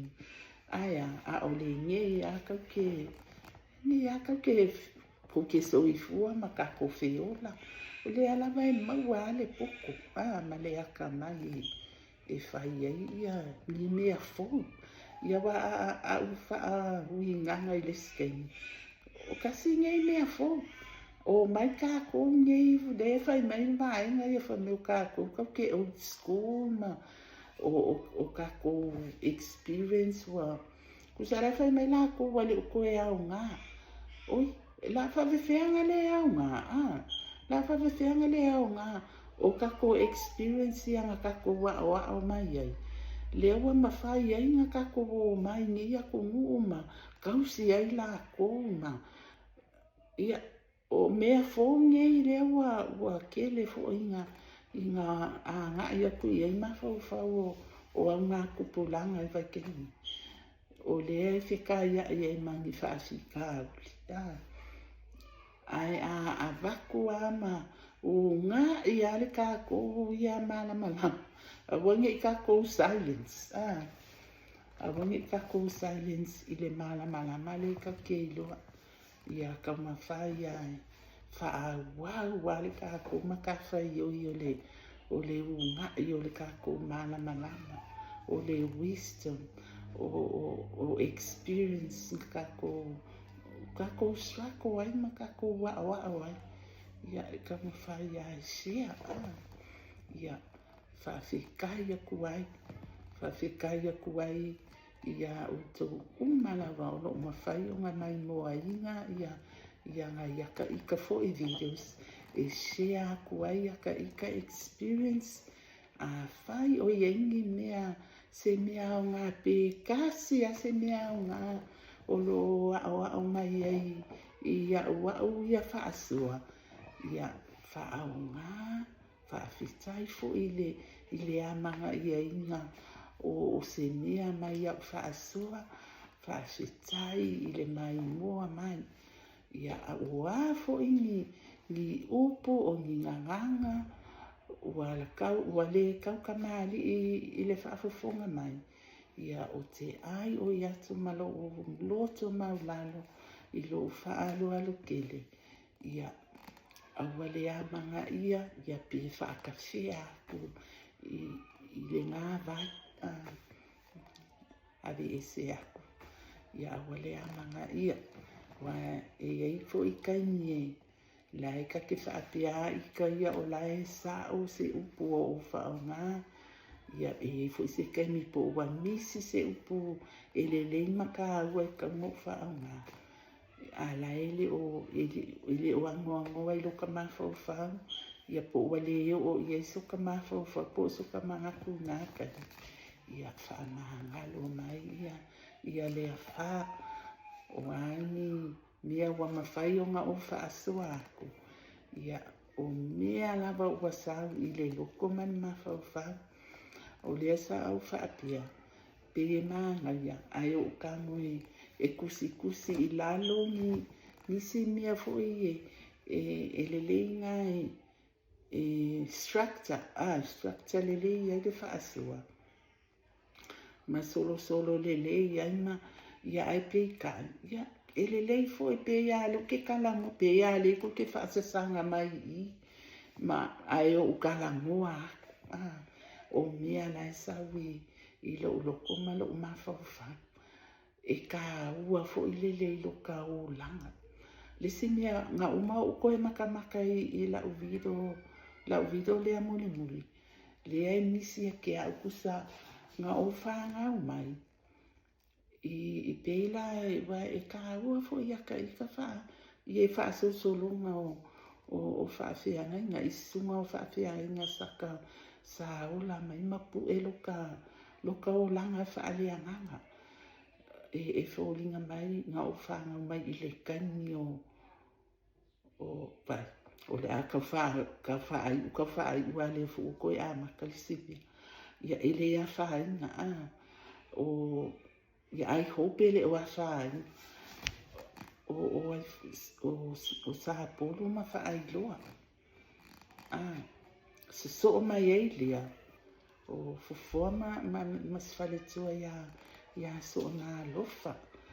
Ia lea nanga misi ia au le si whaafea nganga so a kuai. O masalo ma simoi. O le kaimi lo loko ala ngai. I wai whae o lea o ngā safa alau mai lola ia lea o au ngā aso. E ke lea la o kaimi ngai e selo o ke lea o le misi aisa o le o masalo salo ma la ma simoi. O e sele maali i vai ke ni ai o loa e umalo me lo ka fia ia ai o ka via so vai la kile ia ka me le la ai va fa o fa fia e umalo ala me ai o le fia ia fa ko fa fo ia so aku ia ma o toma lenga kile ia la fa so anga o ngai e sele kele fo io o ese lo involve kele i le kaimi o toma ma le whalitua ia tau mua. Ai mese ala i mea o le a o ngā sosa, au kalavo, o au whaipese. Ia e kakauanga ngā wha makala ma fo ia nisi mea ka ua. Ngā laingo o involve kele mea ia o ngā. O au elelei fo ilo o leo ia e pika ke kau musu fo ele whaaso aku ke fo ele kala fo ele wha mai ile kuli ma o ngā vai e umi ia ai pe o le ia o le kaimenge whaaso a ma e o i mea whaale kongu ma mea ele i maanga ia whaaso a ma anga wa umanga whaaso aku ai elelei kele lo o leo. Elelei kele lo o leo i le kaimi le ape o au fo ile si I o kele a whai o lai maka mai I nisi e loa o au fo ile si I maka ukia I le ngāwa I kaimi po ele nga wa vai kai mi nga wa e ai mais inisi fo e ai kongo makuanya ia o kele ka wa kuala ku so fangi ke ufa pia la alu fuaka o mai fua mako inua ia e ka ke fa ikike a faianga ke manga o e fa ala wilo le lalo langi le o lo si fufunga ia susu mai e faisa o e chenu e fa makala ai oi fa makala ai oi ia oi ai o le kaimingi o le fa makala ai au ia o nisi le la sa ai ia fa maunia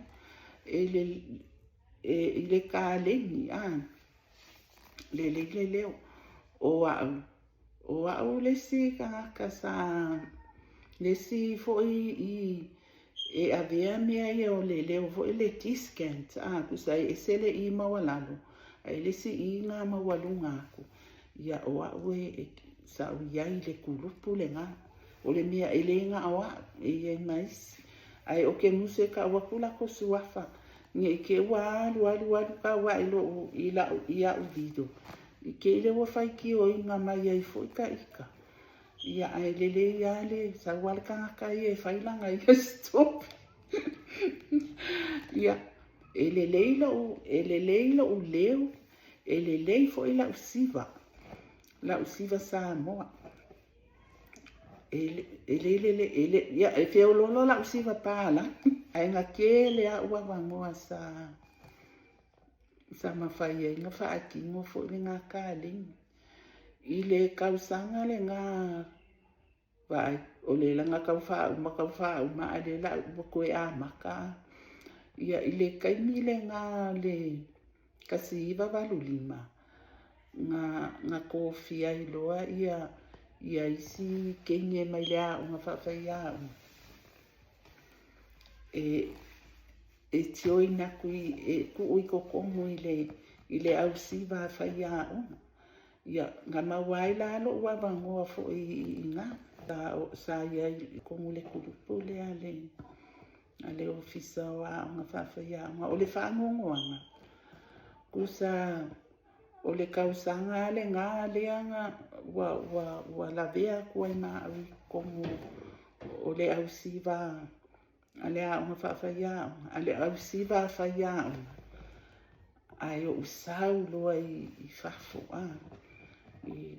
I le mea alufa le a ukuangani e au mai ia o ke kawhau I New Zealand ia ngā muka ila ia lea I ngā o roka involve ai le ngā fo I kulupu e lau I loa fo I le ngā vai kai ai kusala o ke e mo e uia wa muka I ngā na involve I le kulupu lea whaianga ai mai le kaimi ngā piki ai mako manga I ke niki manga I kenge ngi wa le o koe manga kua e au lako suafa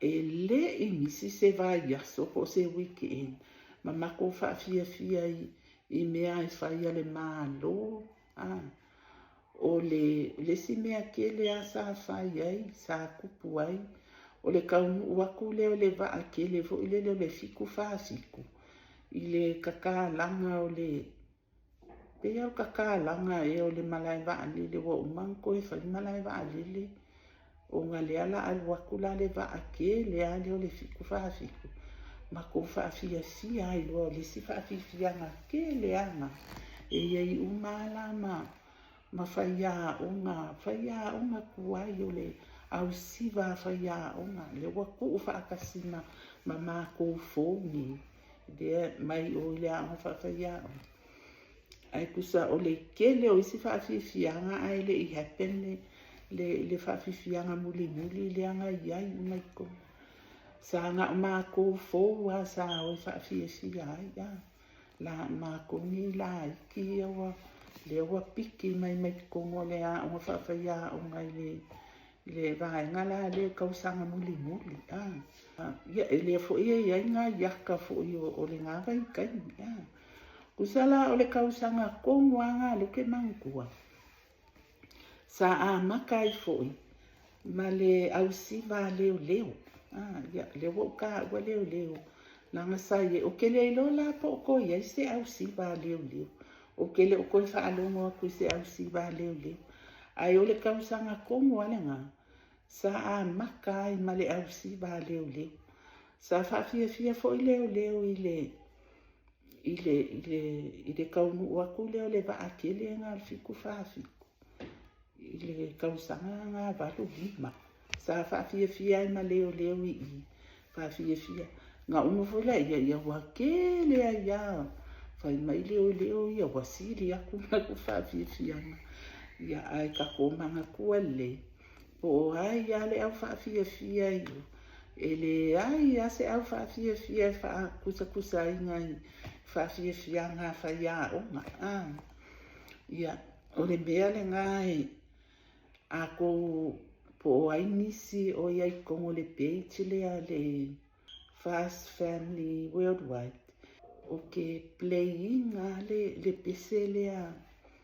Le si pese kuwaia o pese a whaia onga. O ke le iai lai le. O ke le iai kongo le o le a whai pese le a whaia onga. Ai o le whaakau a inga e a o le ngaluenga. Ngaluenga whaia onga. Samoa e lo atunu pele. E mita loanga ya oe. E vai. O le ala aku uri pese langa le la ka wongo nga koe malingi e ma uloi maka. Ma le simea. Le simea ngā lo ke fia ka awai. I le kaimi le ngei. Ke loa po o le ai finga o le. Maka fo i le nga pe e sola le leo. Ka wha ngoa ia. Ua leo koe kukusa le leo. O ke loa o le mafuanga o nga ua le koe wha ngā inga le leo. Kusa o maso. o maso o le leo. Ma le ia. Vange fo i ma le le loa kaukala. O le wha i o le kangaka e ka ua fo i ngā exercise. A wha peala e koe usu akusa o pese. E le o koe kukusa lo u leo i le mea sai ai. Ma le kaimi le ngei. Ua le o koe hau fo i ua le o ke kaunga e au ia ua sola. Ua sola le leo. Ua pe ua sola le mea alofa. O nga ua le koe wha ngā inga. Mea la ngai ka ua e se ka ua ngai mea o le pese. O le au ke pese o whea lua i solo ama o pese. Ia o koe ngā pese fo ele le pese. Ai pe o le pese le ngā sau wailoka i kaulanga. O le pese. Ma kua i pese ia ma kua ka o le soprano. Ma le soprano ma walunga le ai. E ma kua i pe o lai. O meo maso o le wha i vangi fo i male nganga po whaanga. E exercise ai. Ia o mea la ngā ele o koe o le anga awakua o wha makalanga i la ukale ni ia wale koe kukusa. Wale o koe kukusa le leo i le mea sai ai ia malke. A kongo fo ia nisi o lo mai mua mai e lo ke moli mauinga ia la fo i wha makalanga. Mea la ngā o kou ia le kālingi. Le makua i le au ke wha ai aku oka. E se lo fia pea o wha alongo longo ngei au whai pese. O sisi fo i e kangaka pese lai. E saule leo o ka lo fi whanongo. O la u whau kuanga. Ia awange i muka. Pese pea. Po le ale makua o lo so i fua. Ia pese pea. Ia awange i le iloa. Kuma ma awange i alu esele mea alofa. O i lau ki kilo i kwa inga mea o mea alofa. Sa awai. A ua i ele ka alengi ma le mea alofa. Wha au ngā. A wa a ele wha au ngā inga. E koe ave e sea. Ia, o le sifo I kālingi, o le siva, siva. Ia au fo I kaningi, wale o koe kukusa fo. Waka fi wale mea e kau mawhai aku. Wa fi wale mea e kau mawhai aku peifa I o le leo. Wale ia, wa amaka nga. Ia, ma le sifo I mea, wa makukua,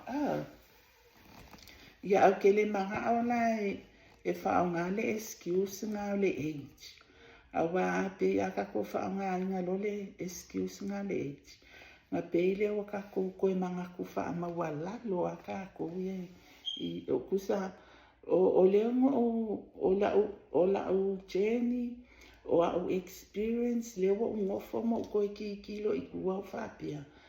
Le ki oa o le mea kongo alia wa whai ke le si leva o ke le koe pese o ke le koe involving ni mea fo e ni au whai pese o mea whapenga ai e ka kauanga wha au au pia ia koe si wako ua le ia malesi mea ua fiwe koe wha avavai lima ai onga o lima ko ua au I ngā whai kaini sa le ai kelengi ngā luenga e whao ngā kele ai lima ia ai piwa whai loa kako inga wa le longa se ngā luenga e mi ngoi ai kamakama I lima ma ia ua pewila ua koe whaavavai aku lima I le kaini si vai ua le kukusa ia so ia komo o le aia ia ka lengi ma le aka mai le koko ia ka ko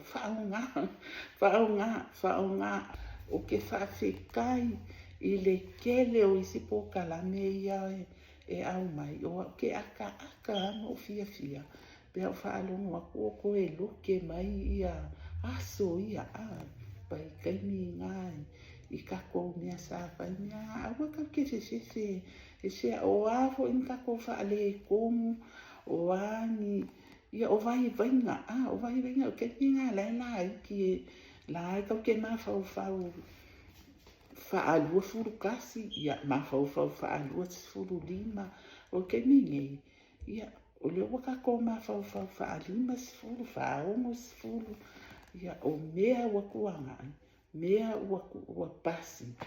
O lela kako kalangomu kako kali ia ala mai. Awalanga I avea ia mafau ngā. Ale a ngā kupulanga le muli mai a kako. E whai ma mea la pe o le a kako. Pe o la kako ko kongo le box. Ma fi le ia. Tapua ia. Le a fionga le ali I palenia. Koe whafoisia la malunga malo si aku a wale whawhianga iai ma le wala aunga. Ia ma whaitai, kako whait, se kako roa, se kako, ia o mai se kako whai aku ale kako whait po whewhai iai. E moni, e malo lava le mea moni. E le malo se mea malo si po se mea ele moni e au wai le atua I le mea moni ia kako kapua ia le alo aku le kapingeka I miniska uma ma o miniska lango I le whawhianga iai ma le mga luenga whaakamu o inga o wala aunga ia maua pia I lako le kingo malo lo inga soifua malo lo inga o le poto ma le atamai ai maise le akamai wha le atua le atamai wha le atua o le tofa wha le atua e whikai ia o whaawhianga ai mangini whaafika ule le create mai ai o le piko le ai mese ala le koe la epa ta lo whai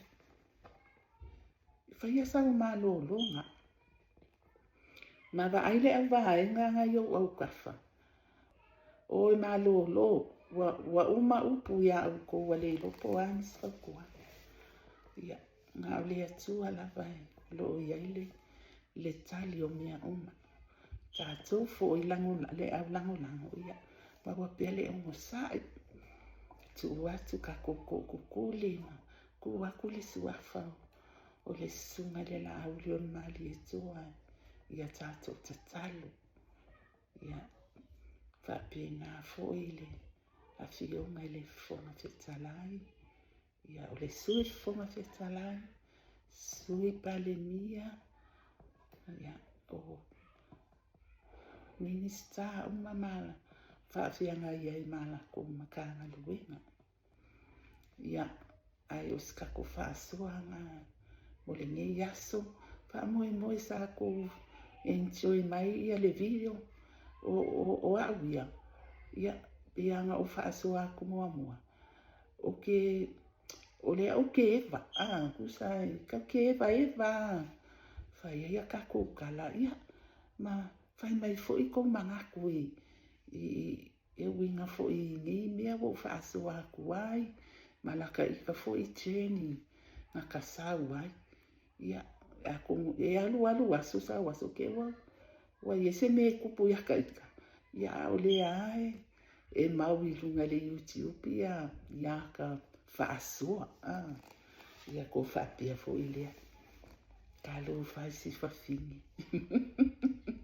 kalo whai si whawhingi a whako e amaka ia alea fo ke loa e inisi o ko te ia whaafufunga mai loa la kau umai ia pe la kau whaangoa wai e le si ko mengi leanga le whaapea mai ia o le la whaakali aku I se sikako video ia wanga le pawangi o le mea le wawhai ngā le ngofo le whali ai pe o sa moa e a fo ma e whea lua I aku ia maua le aifua ia mawhai e iami o kala maali e sa o le lei o le ngā ua umana avatu se upu wha amaua lalo fo o le a se upu ua le kaukamari I le whaafufunga mai ia na fo inu o le ai ngā ai o kei lua o le ala wha umai lo ima o whaako o ngā le ua o le kaimi waka waina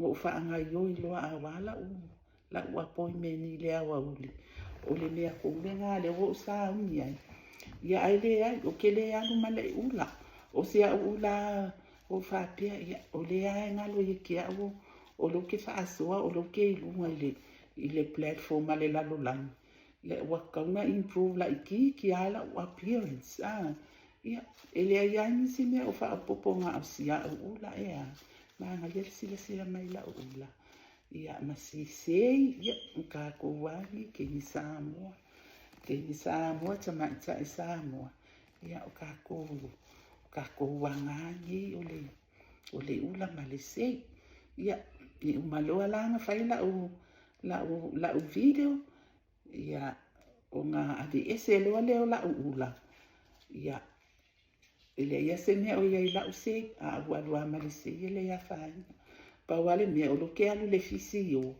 ia ili whekau ia langa whai a ilo usei I ke ua fofo le ua e malo ulu pa ulo usei o sau ai ngalo ai o ai o stato whaasoa le ngā ia whaamanu ia atu le atua ia te utohu uma o whea lava o le nei ke lope o loo e mai moa mai ai ia mo moli atu o walo whaanga mo o tō uma whaafetai le mai moa mai ia alo whatele atu lava manuia le nei aso mauna vaenga o tutoi ia alo whatele atu whaasoifua